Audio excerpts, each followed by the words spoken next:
সম্মানিত সভাপতি,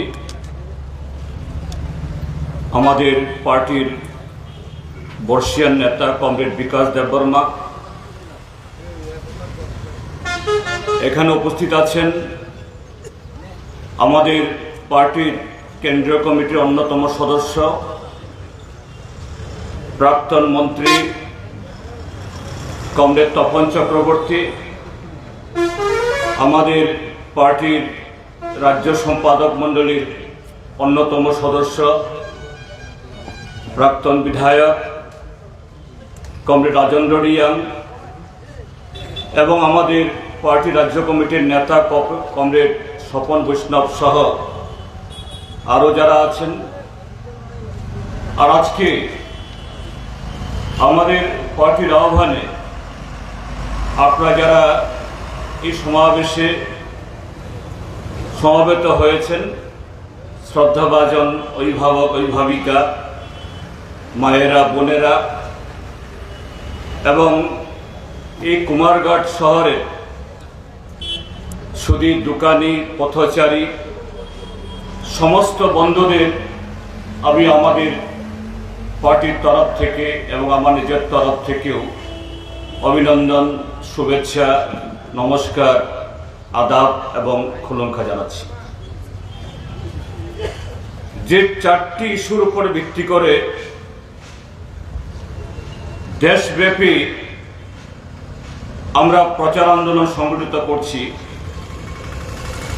আপনারা আমার আগের বক্তাদের কাছ থেকে সেই ইস্যুগুলো শুনেছেন। এই চারটি ইস্যুর মধ্যে তিনটি ইস্যু হল আমাদের রাজ্যের 40 লক্ষ অধিবাসী সহ এ দেশের 140 কোটি মানুষের দৈনন্দিন তাদের যে জীবন যন্ত্রণা,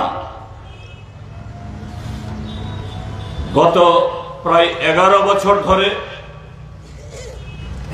নরেন্দ্র মোদীর নেতৃত্বে কেন্দ্রের যে সরকার, তাদের বদান্যতায়, তাদের অপদার্থতায় এবং তাদের ষড়যন্ত্রে এই যন্ত্রণা দিনকে দিন আরো বাড়ছে, প্রসারিত হচ্ছে। আর চতুর্থ ইস্যু, আগামী 25শে নভেম্বর আমাদের ভারতীয় সংসদের শীতকালীন অধিবেশন বসতে যাচ্ছে। পত্রপত্রিকায় এবং ভারতীয় জনতা পার্টি তথা আমাদের দেশের কেন্দ্রীয় মন্ত্রীদের নানা আলোচনায় এটা আভাস পাওয়া যাচ্ছে। এই অধিবেশনেই একটু আগে শ্রদ্ধেয় কমরেড তপন চক্রবর্তী যে বিষয়টা খুব সুন্দরভাবে ব্যাখ্যা করে শুনিয়েছেন, সেটা বিল হিসাবে, বিল আকারে সংসদে পেশ করা হবে। আমরা এ বিষয় নিয়ে গোটা দেশের মানুষের কাছে, এদেশের মানুষকে সচেতন করার জন্য এই ইস্যুগুলো বাছাই করে আমরা এই প্রচার আন্দোলন আমরা সংগঠিত করছি।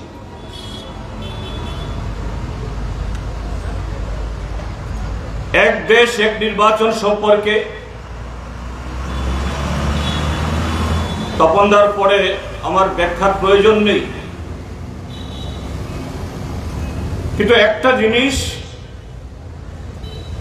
এদেশের সচেতন সমস্ত নাগরিকে জানেন,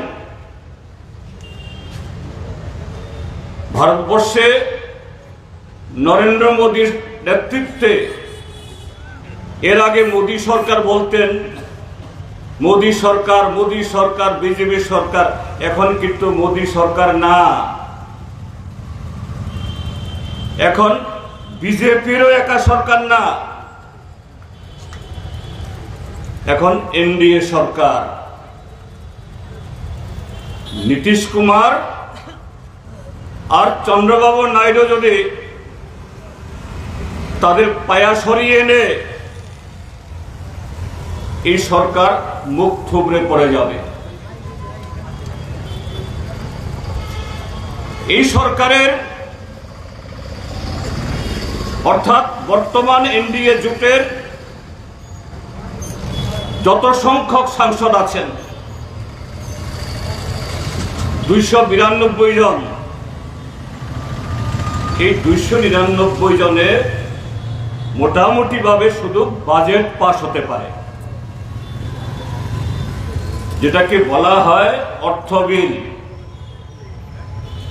একজনের সংখ্যাগরিষ্ঠতা হলেই বাজেট পাস হতে পারে। সংবিধান সংশোধন দূরে থাক, এই এক দেশ এক ভোটের মতো যেগুলো তারা এখন পায়তারা করছে, সংবিধান সংশোধন তো অনেক বড় জিনিস। এমনকি যে মোদী সরকার চাইলে গত 10 বছর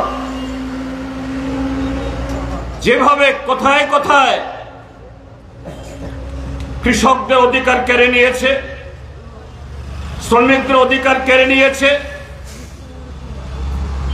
সংবিধানের মূল কাঠামোকে আঘাত করে কাশ্মীরের স্বায়ত্তশাসিত অধিকার কেড়ে নিয়েছে, একটা পূর্ণ রাজ্যকে 2 টুকরো করে তাকে অবনমন ঘটিয়েছে। নরেন্দ্র মোদী, অমিত শাহর সেই ক্ষমতা আর নেই। তাহলে কেন বিলটা আনছে? এই বিল তো পাস হবে না। আগামী 5 বছরে এই বিল পাস হবার কোনো সুযোগ নেই। এই বিলকে বর্তমান এনডিএ জোটের নীতিশ কুমারের পার্টি এবং চন্দ্রবাবু নাইডুর পার্টি তারাও সমর্থন করে না। আনছে এই কারণেই ভারতবর্ষে নরেন্দ্র মোদীর নেতৃত্বে গত 10 বছর ধরে যে কর্পোরেট লেহন নীতি চলছে, দেশের গরিব সাধারণ মানুষকে যেরকম ভাবে শোষণ করে বড় লোকের সম্পদের পাহাড়ের চূড়া তৈরি করা হচ্ছে, এবং আগামী দিন বিকশিত ভারতের নামে, অমৃতকালের নামে, সুশাসনের নামে ভারতবর্ষের এই স্বাধীনতা বিরোধী, যারা স্বাধীনতা সংগ্রামের পেছনে যারা ছুরি মেরেছিল, এই আরএসএস এবং আজকে তাদের বসংগত এই ভারতীয় জনতা পার্টি, তারা ভারতীয় স্বাধীনতা সংগ্রামের ফসল। বিগত 1000 বছরে এই ভারতবর্ষের সভ্যতার আন্দোলনের ফসল। ধর্ম নিরপেক্ষতা, যুক্তরাষ্ট্রীয় কাঠামো, যার স্পিরিট, যার আত্মা আমাদের ভারতীয় সংবিধানের মধ্যে নিহিত হয়েছে, সেই সংবিধানকে তারা দুর্বল করতে চায়। সেই সংবিধানকে দুর্বল করে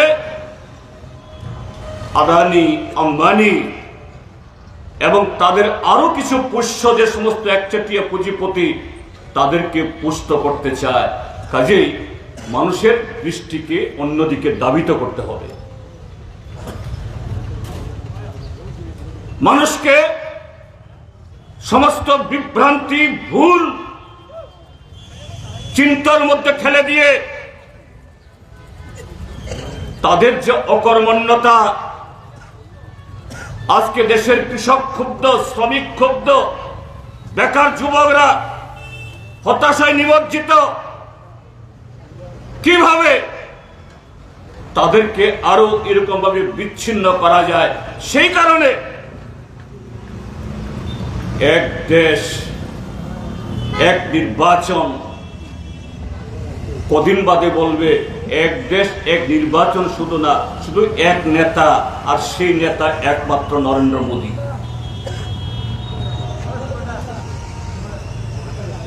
এই যে কথাটা বলা হচ্ছে,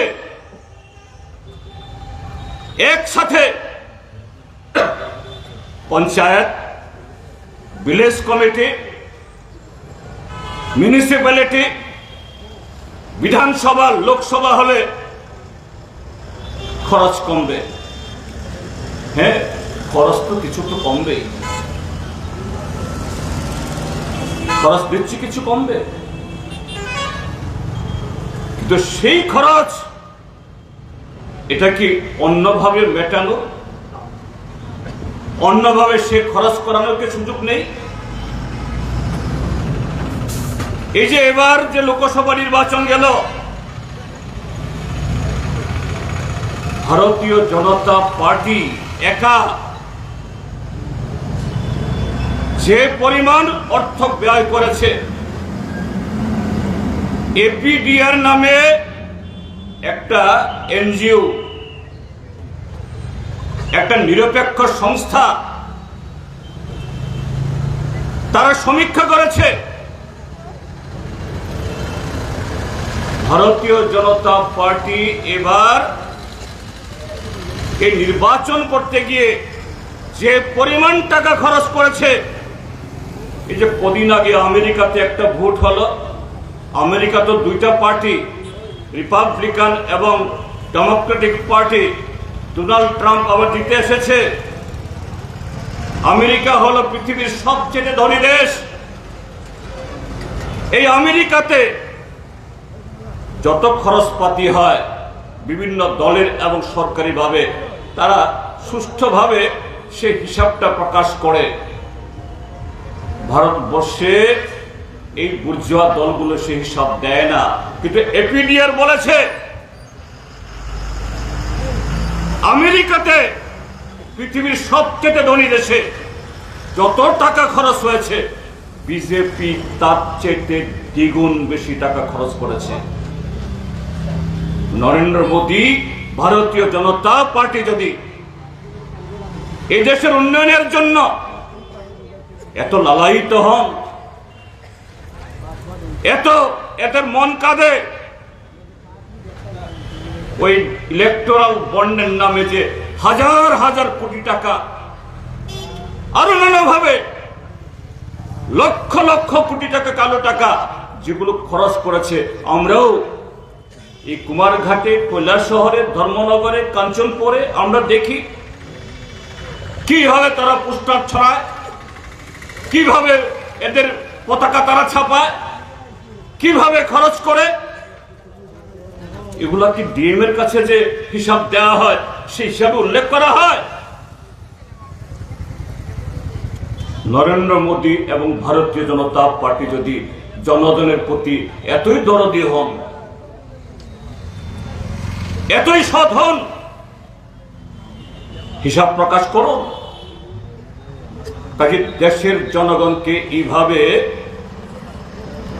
মূল দেশের সমস্যা থেকে তাদের দৃষ্টিকে অন্যদিকে দাবিত করার যে এই অপচেষ্টা, আমরা তার বিরুদ্ধে সারা দেশের মানুষকে আমরা সজাগ, সতর্ক এবং শিক্ষিত করে তুলতে চাই। তার জন্য এই ইস্যু নিয়ে আমরা প্রচার করছি। এই বিল পাস হবে এই আতঙ্কে নয়, এই বিল পাস হবে না।